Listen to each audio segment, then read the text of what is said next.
We begin tonight in Phoenix with breaking news. A man is dead after a mobile home became engulfed in flames.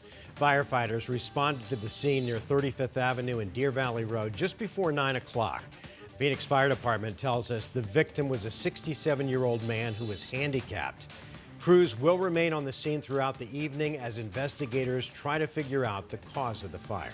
Now to newly released body camera video showing a shootout at a Circle K gas station yesterday that left a suspect dead and a police officer injured.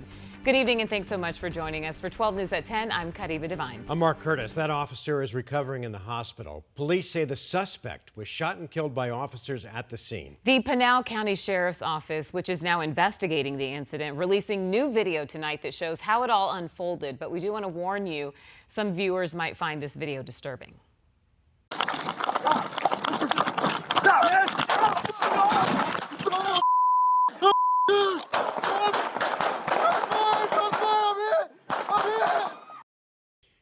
Investigators say this all started when Maricopa police tried to detain 38-year-old Keith Prock, who was a known violent felon with outstanding warrants. As officers approached, Prock took off and then pulled a gun and opened fire. One officer, as you heard, was hit, but another returned fire, hitting Prock just moments before a police vehicle ran him over. Prock died at the scene. Investigators say he had an extensive violent history and was associated with a major gang. Tonight, the injured officer remains in the hospital in serious but stable condition. Also new at 10, just last night, we obtained bombshell records shedding a new light on a brutal murder that has rocked the valley. And now tonight, we're hearing from the victim's parents. Yeah, it has been nearly 2 years since Mercedes Vega was killed. So far, no arrest has been made. And officials say that more will be coming. 12 News journalist Bianca Bono sat down with Vega's parents. And Bianca, there's a lot of information about their daughter's case in these documents. Yeah, guys, it's so much to process and unpack, and it was difficult at times for them to read. But overall, Vega's parents tell me that they are relieved that these documents have answered some questions they've had for nearly 2 years. They also feel vindicated that much of what they've long suspected appears to be true. This just proves that a mom knows. Erica Pillsbury, alongside her husband Tom, is talking about their daughter, Mercedes Vega, and how from the day she found out that her daughter had been murdered nearly 2 years ago, she questioned if it was connected to an aggravated robbery her daughter was the victim of years prior. Now, for the first time in a search warrant record, that connection is confirmed. She decided to do the right thing and paid with her life. In 2020, Vega was robbed at gunpoint, and after she pointed the suspect out in a lineup, Cujo Young was arrested and charged. Vega was preparing to testify against him at the time of her death. Young has not been charged in connection to Vega's death, but 22-year-old Sincere Hayes has. Both Hayes and Young are originally from Tennessee, and records show an associate of Young bought the Chevrolet Malibu that Vega's body was ultimately found inside of. Records also show a credit card that belonged to another person close to Young was used to purchase flights to Phoenix a month before Vega was murdered, including the flight for Sincere Hayes. I realized, which I've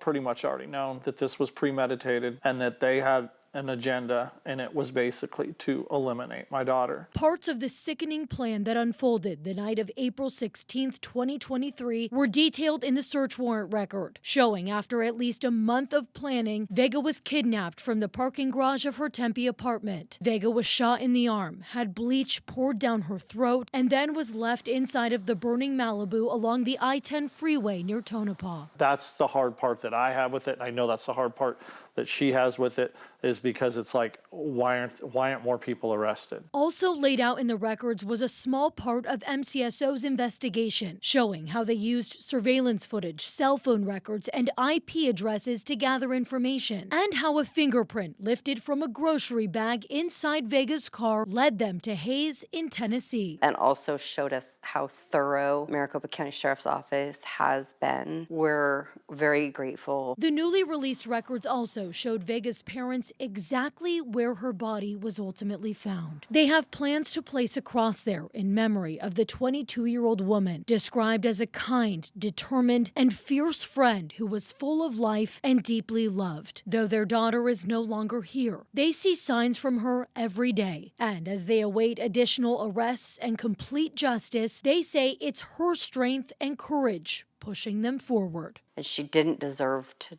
die, and she should still be here. And MCSO told us they do believe Vega's death is in relation to other crimes and investigations involving multiple agencies. And the case, of course, remains very active. Sincere Hayes is set to appear in court again on April 15th. Vega's parents are asking the community to show up to that hearing in support of their daughter. We're live in studio tonight. Bianca Bono, 12 News. Bianca, thanks.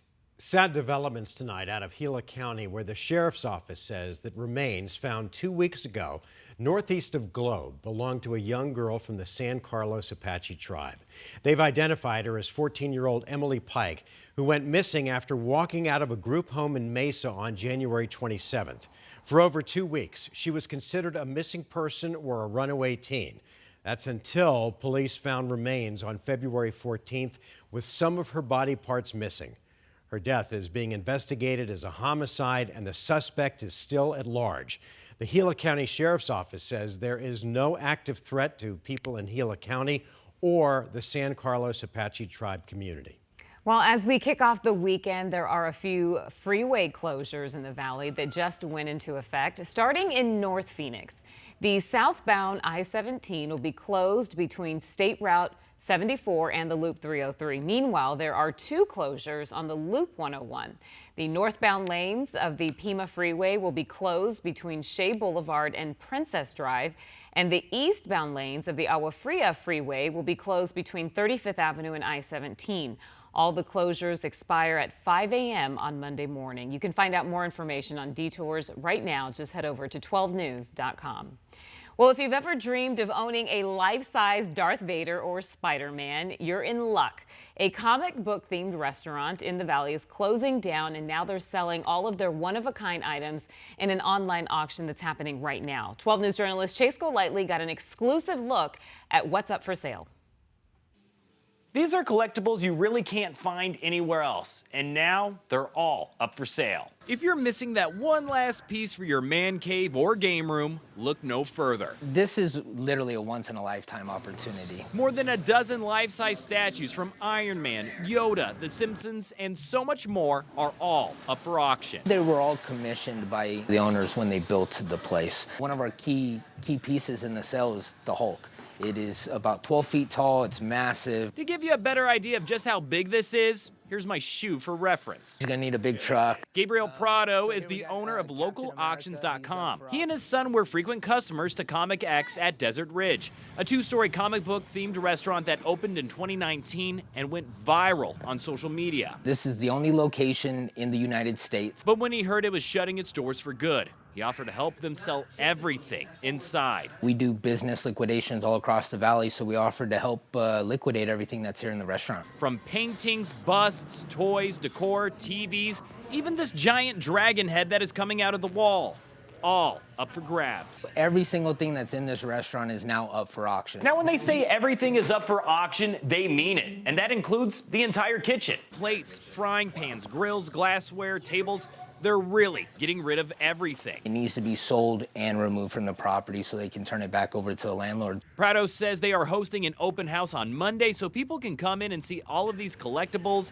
The auction ends Tuesday, and if you win, you'll have to come to the restaurant and pick it up yourself. Whether it's a individual or a business owner, it's a great opportunity to get anything that you want or need. An opportunity your inner nerd is going to want to take advantage of. And this is your only chance to be able to buy any of this stuff. Again, this auction is up live now, and if you're interested, you can find a link to it on our website, 12news.com. We're in Phoenix. Chase Golightly, 12 News. Chase, thanks. Now to the White House, where a meeting that was supposed to spark discussions over a peace deal quickly spiraled into a verbal brawl between President Trump, Ukrainian President Zelensky, and Vice President Vance. The Ukrainian president departing the White House today early as negotiations quickly went south.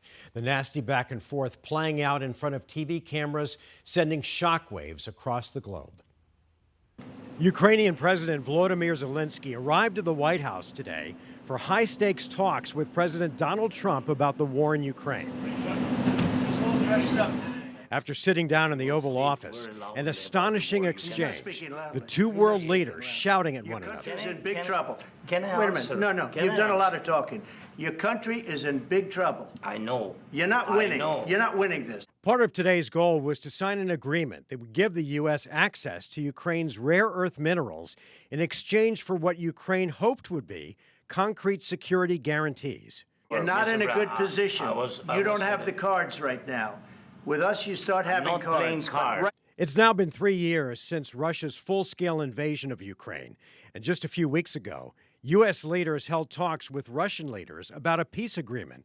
But Ukraine was not included in those talks. Well, if I didn't align myself with both of them, you'd never have a deal. You want me to say really terrible things about Putin and then say, "Hi, Vladimir, how are we doing on the deal?" That doesn't work that way. Zelensky departed early with no deal and no press conference. Trump posting on social media that Zelensky had, quote, disrespected the United States and was not, quote, ready for peace. And this is one of many topics that the president is expected to address before Congress next week.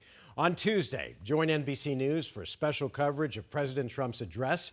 Coverage begins at 7 o'clock right here on 12 News, just after 12 News at 6. Pope Francis suffered a medical setback today. He was placed on a breathing machine after a sudden episode of breathing difficulty.